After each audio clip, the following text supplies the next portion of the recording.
Welcome to Latte with a Lawyer, a podcast dedicated to bringing you the stories of some of America's most successful lawyers, figuring out what makes them tick, how they creatively solve problems, and how others aspiring to be them can follow in their footsteps. Here's your host, Jacob Wells.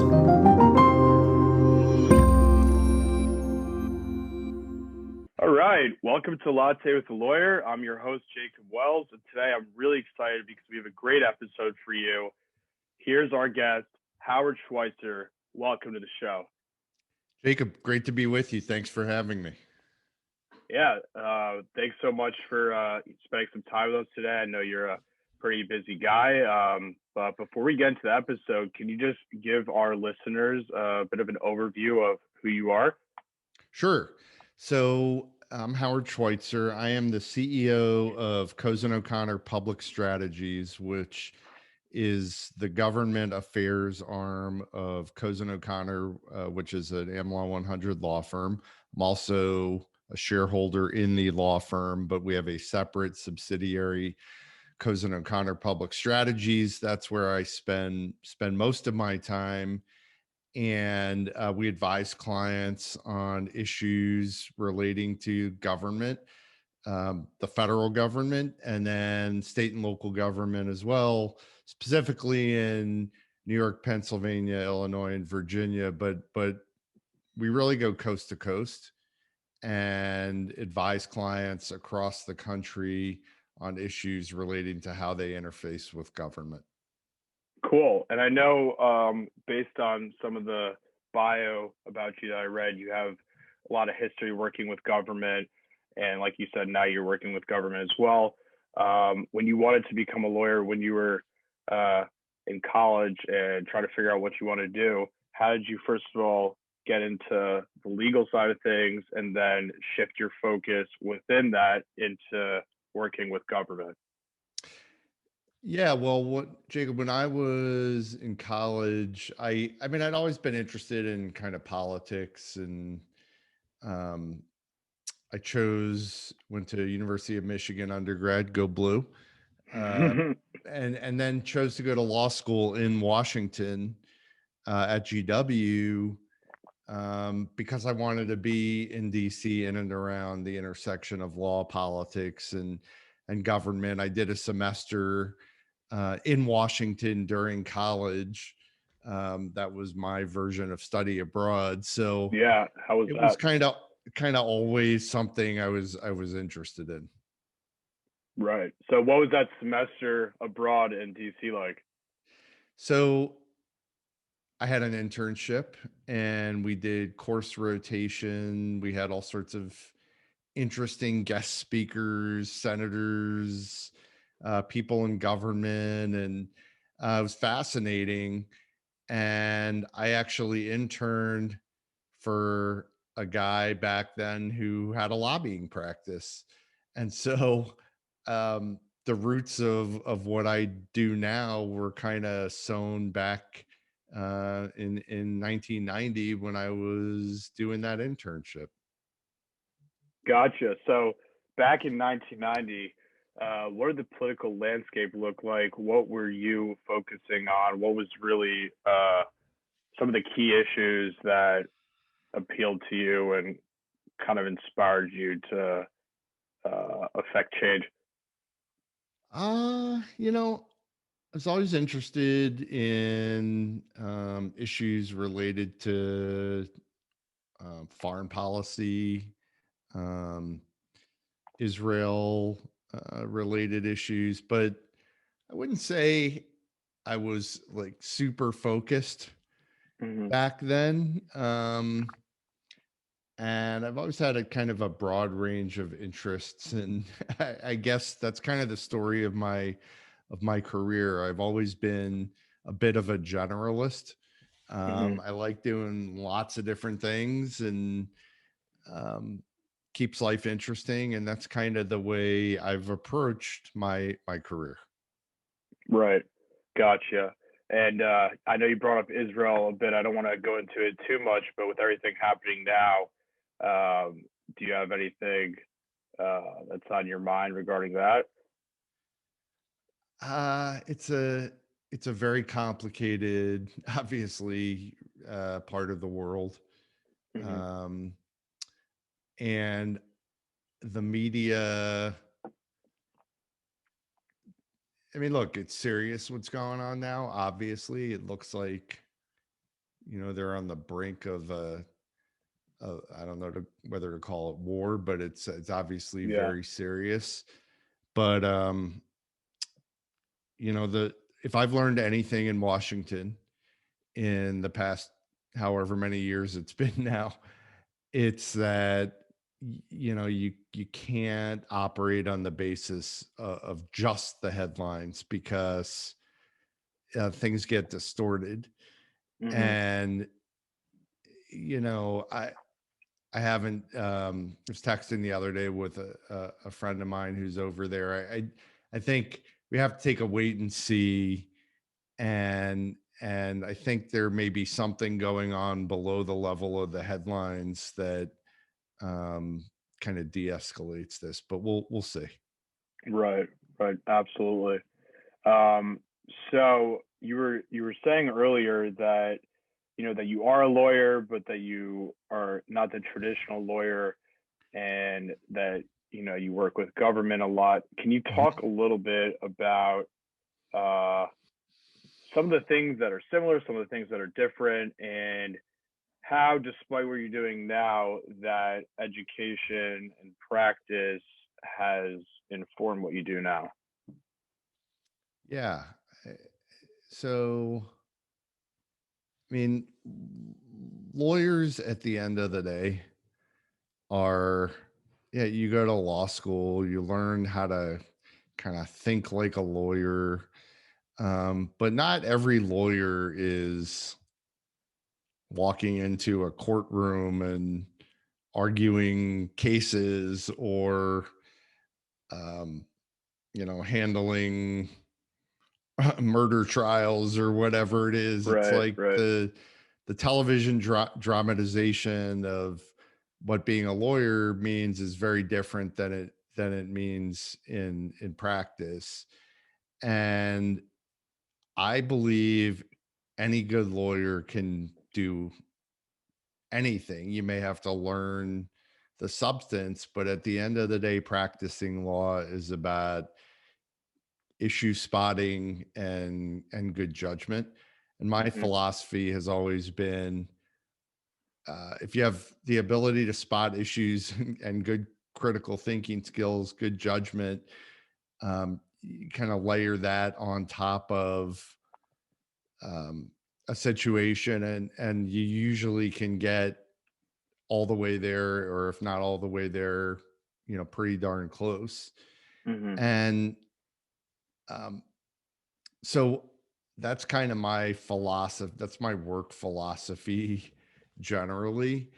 Right. When I was a baby lawyer, worked at a firm for a year, and then went into the government.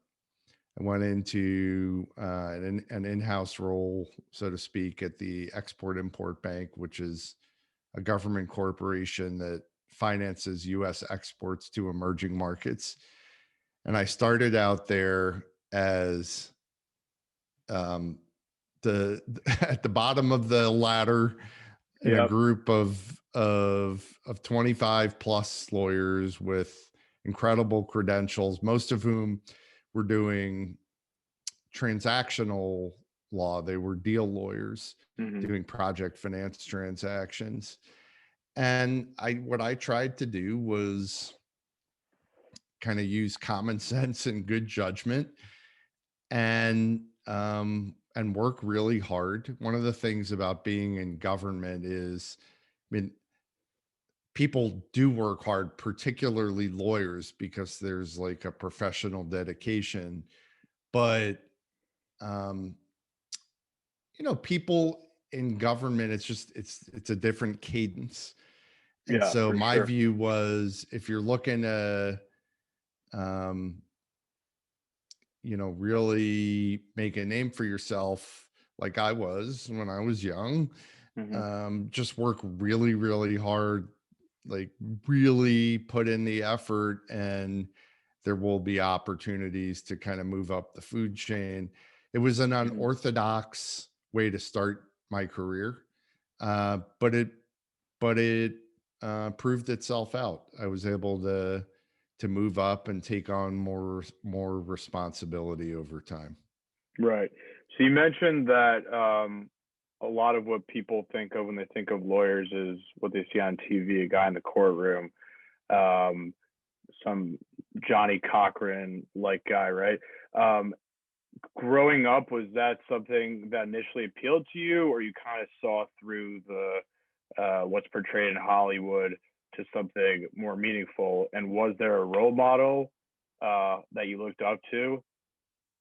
There wasn't a role model per se. I mean, I always liked I was like kind of arguing my side Mhm. of an issue. Yeah. Um, my friends from my high school history class who are still very close friends of mine Oh will wow. tell you that I liked arguing my side of an issue, but um, I wouldn't say I had a role model per se. And look, I think when you're young, you don't really know. I think it's a rare person that really knows what they want to do. And I think life takes twists and turns, Hmm. and your career takes twists and turns. And um, the key is to capitalize on the opportunities. But I never in a million years could have told you back when I was a teenager that I was going to have the unusual career Yeah. that I've had. I got to ask you about the teenage Howard. What was it like in high school? You got to give me a story of the arguing. Is there anything that comes to mind? The teenage Howard, most of those are not fit for the airwaves. You're better Yeah, off asking my friends and parents. But gotcha.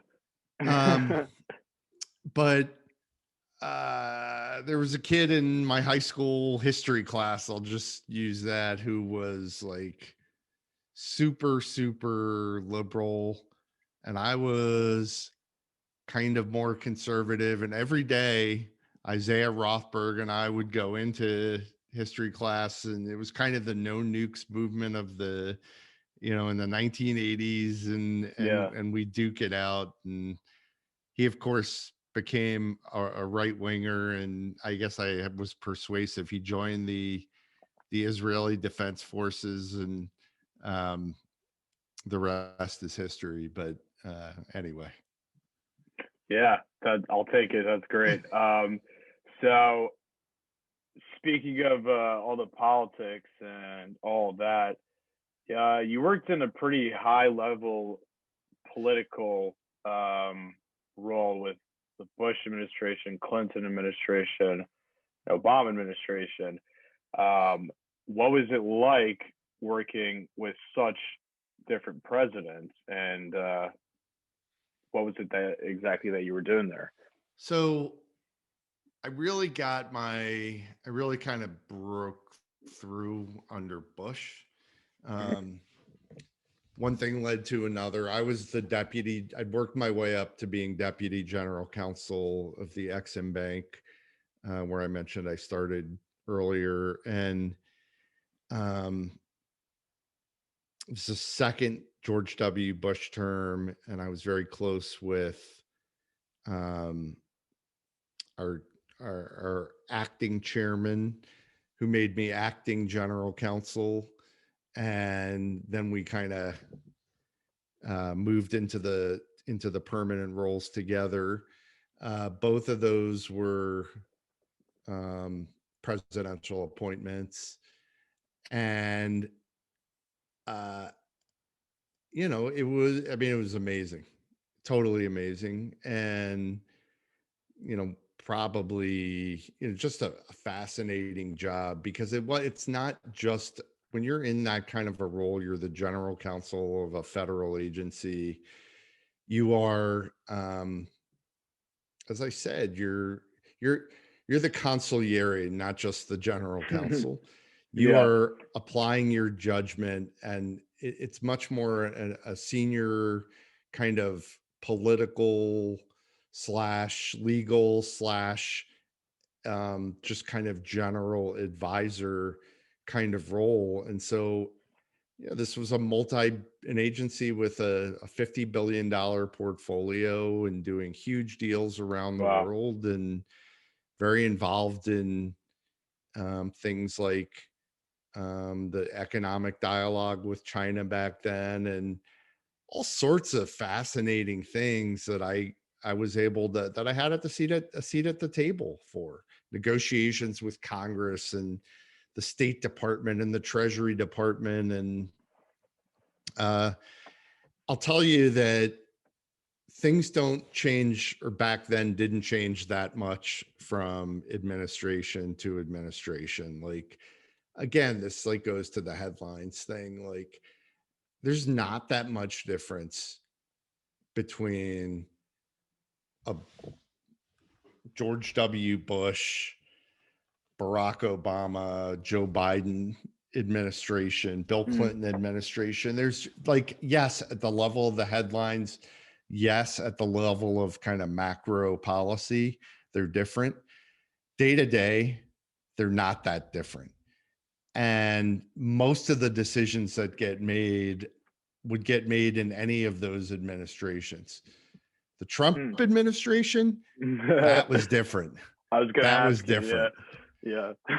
But by and large, you know, in the course of a normal administration, things just don't change that much. Yeah, I was going to ask you because definitely it's a more polarizing time nowadays. And what do you think there was anybody as that was obviously not as polarizing, but was there anybody that was different than, so those three that you said wasn't much of a difference? Would you say there was any politician that comes to mind that was a stark contrast? Well, remember in 2008, which is when I moved over to Treasury to stand up the bank bailout, the TARP for Hank Paulson. We had a presidential election going on concurrently with attempting to combat the financial crisis. Yeah. And it was John McCain running against Barack Obama. And John McCain picked Sarah Palin as his vice presidential running mate. And a lot of people look back at Sarah Palin as kind of the first Trumpy kind of, yeah. So I would say Sarah Palin. I mean, you always had your people like Bernie Sanders, who still, you know, he's a more potent political force than he was back then, but in his own way. I mean, I think he's pretty from the other side of things. I mean, he's not as I don't know. I think he's pretty Trumpy in a lot of ways. So you've always had people, but that was a national ticket. And this out of nowhere pick. And I think John McCain is still kicking himself from his grave that he picked Sarah Palin, because it was obviously, it backfired. It was a horrendous choice. It came down to her, Joe Lieberman, and he went with Sarah Palin, and it was not a good thing. Yeah, that's definitely an interesting comparison. I haven't thought about Sarah Palin in a while. But yeah, it's definitely interesting to see how the political landscape has changed recently. And yeah, and look, you know, people think that I think that what we did in 0809 from a policy point of view, which had to be done, in many ways precipitated some of the Trumpy politics we've been through. You know, bailouts and bonuses for Wall Street don't play well on Main Street, nor should they. And as much as we had to do what we did, I think it precipitated a lot of the political fallout that ultimately led to Trump getting elected in 2016. What I would tell people is that was part of the political workout, that the financial workout took 10 years, that the political workout also had to kind of run its course. Unfortunately, nobody anticipated a global pandemic on top of that. And so, I mean, Joe Biden is a much more stable and traditional figure For sure. by a mile.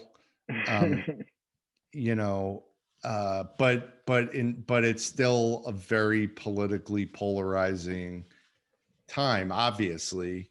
Yeah. And I think the shifts that we've been through are reflective of kind of the fact that that Main Street was being left behind. Yeah. And I've been thinking about recently how we've reached this boiling point, and you may not like the other half of the country, but they're still out there. So I'm curious if you have any thoughts on what to do with those people that don't feel like they're being heard, because, you know, if you live in a big urban area like I do, like in New York, you don't really see what goes on in the rest of the world, and they're still out there. So, is there a I think solution to this? I mean, it's all about people's feeling of security, and that translates to jobs, income, wealth, feeling, you know, the feeling comfortable. And there's been, because of a bunch of different factors, this economic dislocation that is troubling. And so I think you have to think about things like this in long-term, broad terms. And so things like skills training. And I think Biden he has this American jobs plan, this, you know, obviously green jobs are very important. I think transforming our workforce, it's all about jobs. A lot of jobs, low wage, low paying jobs have gone overseas. Some of that is maybe coming back to some extent, but I think we have to create opportunity. We have to look to the future and create opportunity. And we have to be thoughtful about the haves versus the have-nots. And I'm a free market kind of guy, but you have to be thoughtful about conscious capitalism and making sure that the little guy isn't left behind by the big guy, and that, you know, those are tough things to grapple with. Yeah, absolutely. Very well said. That's a interesting insight into that. So I want to switch up the direction of the conversation a little bit. For anybody that's listening out there that is an aspiring lawyer or somebody who wants to go into politics, what would your advice be for them? My advice would be do as I say, not as I do. Make sure you really want to be a lawyer if you're going to spend the money to go to law school. You know, because by and large, day to day, I mean, I am a lawyer. I am a good lawyer. But I think you don't have to go to law school to go into lobbying and politics and Right. government. And so I tell people, sure, it's a great education. It's also a very, very expensive education. And I really only think you should go to law school if when you come out of law school, you want to be a lawyer. Mm. And I can't tell you how many conversations I have because I talk to people's kids all the time along these lines. Yeah. And that's my best advice. But it comes with a do as I say, not as I do caveat, because I didn't follow my own advice. It's, I think if you're going to go to law school, you need to learn how to practice law. You have to leave law school and go work for a big firm where you learn to think with precision. And in Rolls-Royce terms, um, I went into government after a short stint at a law firm. And in government, I always say you're trying to build a Chevrolet, not a Rolls-Royce. In a law firm, you have to build a Rolls-Royce. You have to be right. And that's the best way to learn how to practice law. Then you can go and do all sorts of different things. And God knows, I mean, there are a million lawyers doing a million running companies and investing and this and that. But if you're going to spend the money and the time, I personally, it's not a fun way to spend 3 years for me anyway. It wasn't. Um, just know that you want to do it. Yeah, That's my best advice. absolutely. Love to hear that. Um, so, in terms of other education that people could get outside of the classroom, uh, what's one book that has inspired you, whether it be law or anything in general, honestly? If you could bring one book to the office Yeah. tomorrow, what would that book be? Sorry to put So you on the spot. there's a book called The Medici Effect, which Mm, is about, it's not a law book. It's about the Medici family from the Renaissance Florence, right? period. Yes, in Florence. And it's about how they thrived by bringing together a variety of disciplines and ways of looking at the world. And that's what made the whole greater than the sum of the parts. And um, I just think I find it fascinating. It's interesting. It informs things like um, diversity, but I just think it's a very instructive lesson from all sorts of points of view in business. Like you have to bring multiple perspectives to the table. You don't make the best decisions by listening to the same people say the same thing each and every day. You have to hear from different people and look at things from a diversity of viewpoints. And that's how you make a thoughtful and informed decision. And Right. that's how I think about things from a business point of view. And ultimately, lawyers are in many ways business advisors, and it's not just, you're not practicing within the four corners of some textbook. You're practicing within the context of a business reality. Mm-hmm. And you have to bring a business mindset to that reality, or you're not serving your clients. So that's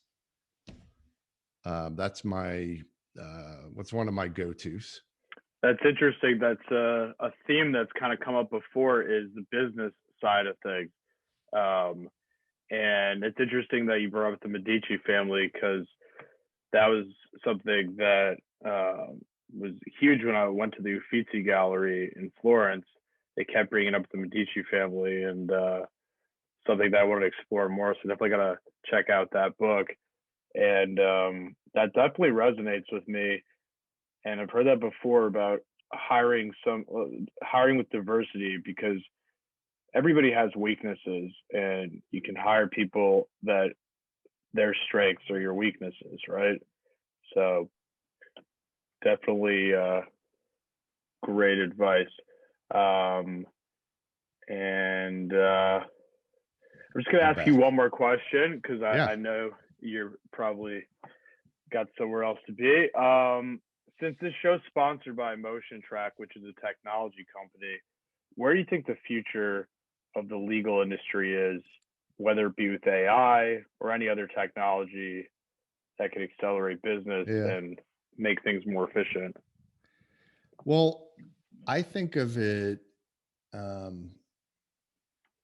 don't think you ever get away from being that business advisor like we've been talking about, but and you can't replicate that through AI. So but technology is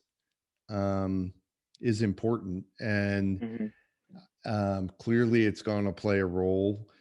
And I think the future, it goes beyond legal. It goes to kind of what I do now day to day, which is more lobbying, more government affairs. It's like, how do you influence people, and what moves the needle from an advocacy point of view? I think you have to look at law as, yes, you have a reference point in cases and precedent, and that's critically important, but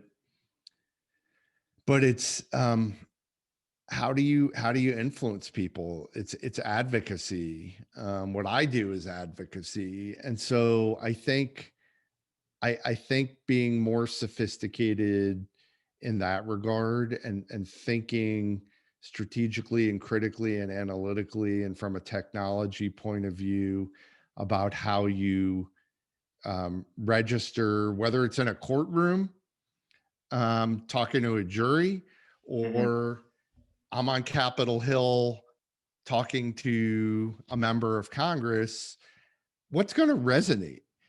And it's advocacy, and your advocacy skills are the same no matter where you're deploying them. And how can we get more sophisticated about influencing people? That's, I think, where the future of the practice of law, kind of broadly, as one element of advocacy, is headed. Great. What a high note to end on with that answer. I love it. So thanks so much for taking the time today. This has been Jacob Wells for Latte with Lawyers. Thanks to Howard Schweitzer. Thanks for having me on. Of course. Thank you for joining us today. And got to thank our sponsor, Motion Track, without a K, that uses artificial intelligence and mobile app audiences to economically and quickly gather focus group research and data for trials and mediations. So thanks again, Howard. Thanks, Jacob. Enjoy the rest of your day. You too.